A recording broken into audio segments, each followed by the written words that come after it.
ஹெல்சனை பற்றி பார்க்க போகிறோம். நம்மளோட மதிஷா பார்த்தீங்கன்னா இப்போ ரீசெண்டாக நியூசிலாண்டுக்கு எதிராக ஒரு இன்டர்நேஷனல் T20 கேம் பார்த்தீங்கன்னா ப்ளே பண்ணியிருந்தாரு. ஸோ அவரோட பர்ஃபார்மன்ஸ் ரொம்ப கன்சர்னிங்காக இருக்குது. அவர் ரீசெண்டாக பார்த்தீங்கன்னா லங்கா T10லையுமே பார்த்தீங்கன்னா ரொம்ப கஷ்டப்பட்டிருந்தாரு. ஆல்ரெடி நம்ம வந்து மதிஷா பார்த்தீங்கன்னாவோட பவுலிங் ஆக்ஷனை பற்றி ஒரு வீடியோ போஸ்ட் பண்ணியிருந்தோம். ஸோ அதோட கண்டினியூஷனாக இந்த வீடியோ நீங்கள் எடுத்துக்கலாம். ஸோ அவரோட பவுலிங்கில் ஏதாவது சேஞ்சஸ் இருக்கா அண்ட் அதே சமயத்தில் பவுலிங்கை இம்ப்ரூவ் பண்ணியிருக்காரு எல்லாத்த பற்றி இந்த வீடியோ நம்ம டீட்டெயிலாக டிஸ்கஸ் பண்ணலாம். அண்ட் நம்ம டெவான் கான்வே பற்றி கண்டிப்பாக இந்த வீடியோ டிஸ்கஸ் பண்ணலாம். ஸோ ஃபஸ்ட்டு நம்ம டெவான் கான்வே பற்றி பேசலாம். ரீசெண்டாக வந்து நியூஸ் எல்லாருமே பார்த்துருப்பீங்க. Devon Conway and Rachin Ravindra ரெண்டு பேருமே IPL 2025 இனிஷியல் மேட்சஸை மிஸ் பண்ண போறாங்க அப்படிங்கிற ஒரு நியூஸ் வந்திருக்கும். ஏன்னா NZ வெர்சஸ் பாகிஸ்தான் சீரிஸ் பார்த்தீங்கன்னா கரெக்டாக அந்த IPL நடக்க போற அந்த சமயத்தில் பார்த்தீங்கன்னா அந்த சீரிஸ் வந்து நடக்க போகிறது.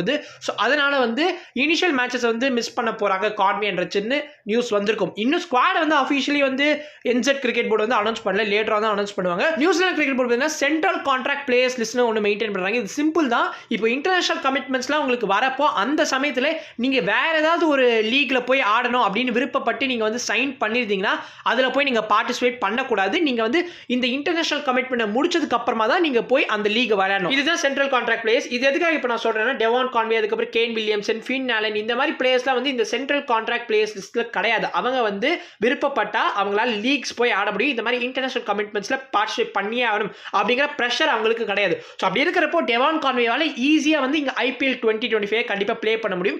ரச்சின் ரவீந்திரா அஃப்கோர்ஸ் அவர் வந்து கான்ட்ராக்ட்ல இருக்காரு. So Rachin Ravindra central contract பிளேயராக இருக்கிறதுனால கண்டிப்பாக அவரால் வந்து அந்த NZ versus Pakistan series IPL 2025 நடக்கிற சமயத்தை வந்து மிஸ் பண்ண முடியாது. ஸோ அவர் அந்த சீரிஸை முடிச்சதுக்கு அப்புறமா தான் இங்க IPL 2025 ப்ளே பண்ண முடியும். பட் டெவான் கான்வேக்குமே ஒரு சிக்கல் இருக்கு. அது என்ன சிக்கல்னா அவர் வந்து சென்ட்ரல் கான்ட்ராக்ட்ல என்னதான் இல்லைனாலும் அவர் ஒரு கேஷுவல் அக்ரிமெண்ட் ஒன்று போட்டிருக்காருங்க. அது என்னன்னா நான் வந்து இந்த SA20 மட்டும் விளையாடிக்கிறேன்ப்பா. SA20 உங்களுக்கு தெரிஞ்சிருக்கும் ஜனவரி 11 ஸ்டார்ட் ஆக போகுது. ஸோ ஜனவரி 11 ஸ்டார்ட் ஆகிறதுனால அவர் இந்த NZ வெர்சஸ் SL சீரிஸ், இந்த நியூசிலாந்து வெர்சஸ் ஸ்ரீலங்கா சீரிஸை மட்டும் நான் விளையாடல, மிச்ச எல்லா சீரிஸுமே நான் இந்த வருஷம் நடக்க போற சீரிஸ்லாம் ப்ளே பண்ணுவேன் அப்படின்னு ஒரு கேஷுவல் கான்ட்ராக்ட் ஒன்று போட்டிருக்காரு. இதே கான்ட்ராக்ட் தான் வந்து நம்மளோட கேன் வில்லியம்சனும் மெயின்டைன் பண்றாரு. ஸோ அப்படிங்கிறதுனால IPL 2025 கான்வேவுமே இனிஷியல் மேட்சஸ் மிஸ் பண்றதுக்கு பாசிபிலிட்டிஸ் இருக்கு. இதுக்கான கிளியர் அப்டேட் நமக்கு எப்போ கிடைக்கும்னா எப்போ NZC வந்து அவங்களோட ஸ்குவாடை வந்து இந்த பாகிஸ்தான் சீரிஸ்க்கு அனௌன்ஸ் பண்றாங்களோ அப்போதான் நமக்கு முழு விவரம் தெரியும். கான்வே மிஸ் பண்றாங்களா இல்ல ரச்சின் மிஸ் பண்றாங்களான்னு. அது வரைக்கும் லெட்ஸ் வெயிட். அண்ட் நீங்க என்ன நினைக்கிறீங்க? Conway and Rachin IPL 2025 miss பண்ணா யாரை வச்சு மேனேஜ் பண்ண வாய்ப்பு இருக்கு அப்படிங்கறத கண்டிப்பா கமெண்ட்ஸ் சொல்லுங்க. So most probably Rachin Ravindra and Devon Conway ரெண்டு பேருமே April 5 வரைக்குமே மிஸ் பண்ண வாய்ப்பு இருக்கு. அதாவது இன்கேஸ் அவங்க இந்த சீரிஸ்ல செலக்ட் ஆனாங்கன்னா நான் சொல்றேன். ஸோ April 5 தான் வந்து லாஸ்ட் ODI கேம் இந்த NZ வெர்சஸ் பாகிஸ்தான் சீரிஸ்ல முடியுது. ஸோ March 26 அன்னைக்கு T20 சீரிஸ் முடியுது. ஸோ மேபி ODI சீரிஸ்க்கு செலக்ட் ஆகலனா அவங்க வந்து 26 மார்ச்க்கு அப்புறமா கிளம்பி கண்டிப்பாக நம்ம CSK கேம்பை ஜாயின் பண்ணுவாங்க. ஸோ அது வரைக்கும் மோஸ்ட் ப்ராபப்லி CSKவோட இனிஷியல் மேட்சஸ்னு பார்க்குறப்போ ஒரு கண்டிப்பாகவே எனக்கு தெரிஞ்சு 2 கேம்ஸ் ஆர் 3 கேம்ஸ் முடிஞ்சிருக்கிறதுக்கு வாய்ப்புகள் உண்டு.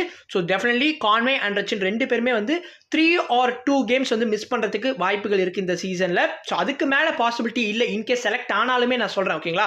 ஸோ அதனால் வரி பண்ணிக்க வேணா.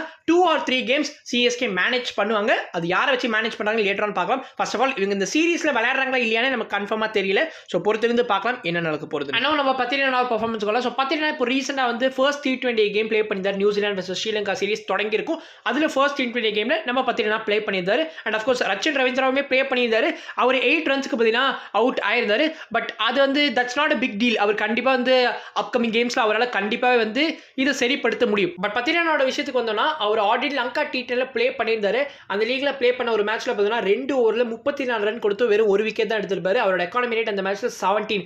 And if I'm not wrong அந்த மேட்ச்க்கு அப்புறமா அவர் வந்து எந்த மேட்சஸும் ப்ளே பண்ணல அந்த லீக்ல. ஏன்னா அவங்களுக்கு நிறைய மேட்சஸ் வந்து அபண்டன்ட் ஆயிருந்தது ரெயின்னால. அண்ட் அதே சமயத்தில் அந்த டீமால வந்து பிளே ஆஃப்ஸும் ரீச் பண்ண முடியாததுனால பெருசாக பத்திரினா வந்து நம்மளால அந்த லீக்ல அதுக்கப்புறம் பார்க்க முடியல அந்த மேட்ச்க்கு அப்புறம். ஸோ அந்த லீக்ல வந்து அவர் ப்ளே பண்ணது அது ஒரு மேட்ச் தான் நினைக்கிறேன் இஃப் ஐம் நாட் ராங். இப்போ பத்திரினோட பர்ஃபார்மன்ஸ் இந்த மேட்ச்ல பார்த்தீங்கன்னா 4 ஓவரில் 60 ரன் கொடுத்துருக்காரு. வெறும் ஒரு விக்கெட் தான் எடுத்திருப்பாரு. அவரோட எக்கானமி ரேட் இந்த மேட்ச்ல 50. எக்ஸ்ட்ராஸ்லாம் அதிகமாக கன்சீட் பண்ண ஆரம்பிச்சிருக்காரு எனக்கு தோணுது. ஆக்சுவலி IPL சமயத்திலே பத்திரினா வந்து அதிகமாக வைட்ஸ் அண்ட் நோ பால்ஸ்லாம் வந்து போடுவார். பட் அது வந்து ஃப்ரீக்வெண்ட்டாக இருக்காது. ஆனால் இப்போ வந்து ரொம்ப ஃப்ரீக்வெண்ட்டாக மாறி இருக்கு. அண்ட் IPL சமயத்தில் வந்து கரெக்டாக பேலன்ஸ் பண்ணுவார். இப்போ ஒரு வைடோ நோ பாலோ போடுறாருன்னா நெக்ஸ்ட் டெலிவரியே வந்து அழகாக ஒரு டோ கிரஷிங் யாக்கரை போடுவார், இல்லை ஒரு சூப்பரான ஒரு வைட் யாக்கரை போடுவார். ஸோ ஒரு பேட்ஸ்மேனால் ப்ரெடிக்டே பண்ணாத மாதிரி அவர் வந்து பவுலிங் பண்ணுவார் அந்த சமயத்தில். ஆனால் இப்போ வந்து ரொம்ப ப்ரெடிக்டபுளாக மாறி இருக்காரோன்னு தோணுது. ஒரு நோ பால் போடுறாரு, நெக்ஸ்ட் பாலே வந்து ஒரு ஃபுல் டாஸ் மாதிரி கொடுக்குறாரு. ஸோ அழகாக வந்து நம்ம Daryl Mitchell and Michael Bracewell தான் ஆடிட்டு இருந்தாங்க. ரெண்டு பேருமே பத்திரனாவை பாரம்பட்சம் பார்க்காம ஸ்கோர் பண்ணியிருந்தாங்க. டெஃபினெட்லி பத்திரனாக்கு இது ஒரு ஃபர்கெட்டபிள் மேட்ச் தான் இருக்கும். ஸோ இன்னைக்கு வந்து செகண்ட் T20 நடக்க போகிறது. மேட்ச் வந்து 11:45 ஆரம்பிக்கும் இந்தியன் ஸ்டாண்டர்ட் டைம் படி. ஸோ மேட்ச் வந்து நீங்கள் சோனி 10 அண்ட் சோனி லிவ்ல வந்து வாட்ச் பண்ணலாம். சோனி லிவோட சப்ஸ்கிரிப்ஷன் இருந்தால் வாட்ச் பண்ணலாம்னு நினைக்கிறேன். ஆல்வேஸ் நீங்கள் சோனி 10லயே பாருங்க. ஸோ எஸ், பத்திரனா வந்து பர்ஃபார்ம் பண்ணாத கூட பெரிய எனக்கு வந்து பிரச்சனையா தெரியல. பட் இந்த ஈசாலா பாய்ஸ் பண்ற சேட்டை தான் தாங்கிக்க முடியல.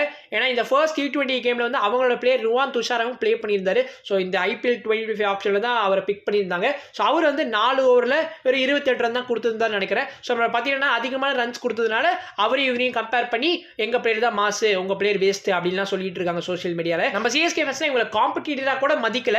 ஆனால் அவனுங்க வெக்கமே இல்லாமல் நம்ம CSK பிளேயர்ஸை இழுத்து அவங்களோட கம்பேர் பண்ணிக்கிறாங்க. ஸோ நீங்கள் என்ன வேணால் பண்ணிக்கோங்க, வி டோன்ட் கேர். அண்ட் அவங்க லிட்டரலி அவங்களோட டெலிவரியில் வாழ்ந்துட்டு இருக்காங்க. ஏன்னா இப்போ ரீசெண்டாக BBLல வந்து நேத்தன் எல்லிஸ், ஜேக்கப் பெத்தல் அவங்களோட ரைசிங் ஸ்டார் அப்படின்னு சொல்லிட்டு இருக்காங்க பாருங்க. அந்த பிளேயரோட விக்கெட் எடுத்திருப்பாரு வெறும் 3 ரன்னுக்கு. பட் அதெல்லாம் கண்ணுக்கே தெரியாது. சரி இவனுங்க இவங்களை பற்றி பேசுறதே வந்து வேஸ்ட்டு. ஸோ இவங்க என்ன வேணால் பண்ணிட்டு போட்டோம் அப்படின்னு நம்ம விட்டுலாம். இதோட இந்த வீடியோ முடிச்சுக்கலாம். I will meet you. பீஷியஸ்.